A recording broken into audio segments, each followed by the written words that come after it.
18 दिन चले महाभारत के युद्ध में रक्तपात के सिवाय कुछ हासिल नहीं हुआ। इस युद्ध में कौरवों के समस्त कुल का नाश हुआ। साथ ही पांचों पांडवों को छोड़कर पांडव कुल के अधिकांश लोग मारे गए। लेकिन इस युद्ध के कारण युद्ध के पश्चात एक और वंश का खात्मा हो गया। वो था श्री कृष्ण जी का यदुवंश। महाभारत कौरवों और पांडवों के बीच हुए युद्ध का वो रूप है जिसने कुरुक्षेत्र की में कहा जाता है। इस भयंकर युद्ध में इतने लोगों ने अपनी जान गंवाई थी कि आज भी उनके लहू से कुरुक्षेत्र मिट्टी का रंग लाल ही है।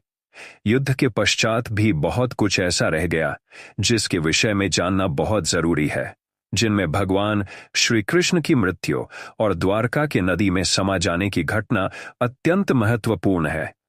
मौसल पर्व 18 पर्वों में से एक है जो इस पर्व में भगवान कृष्ण के मानव रूप को छोड़ना और उनकी मृत्यु के पश्चात उनकी नगरी द्वारका के साथ घटी घटना का वर्णन है। आइए जानते हैं क्या छिपा है मौसल पर्व की कहानी के भीतर।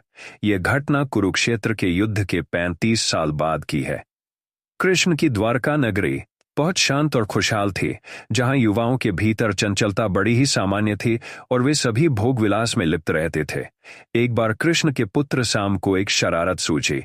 स्त्री का वेश लेकर वह अपने दोस्तों के साथ ऋषि विश्वामित्र, दुर्वासा, वशिष्ठ और नारद से मिलने गया। वे सभी भगवान श्री कृष्ण के साथ एक औपचारिक बैठक में शामिल होने के लिए द्वारका आए थे।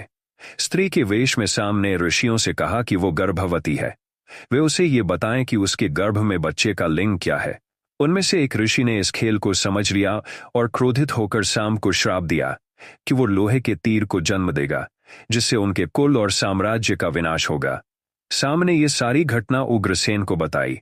उग्रसेन ने साम से कहा कि वे तांबे के तीर का चूर्ण बनाकर प्रभास नदी में प्रवाहित कर दे। इस घटना के बाद द्वारका के लोगों ने विभिन्न अशुभ संकेतों का अनुभव किया।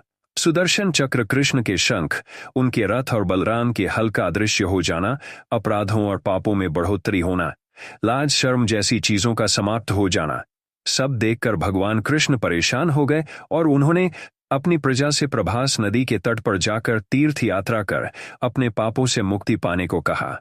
सभी ने ऐसा ही किया। लोहे की छड़ का चूर्ण एक मछली से निगल लिया और वह उसके पेट में जाकर धातु का एक टुकड़ा बन गया।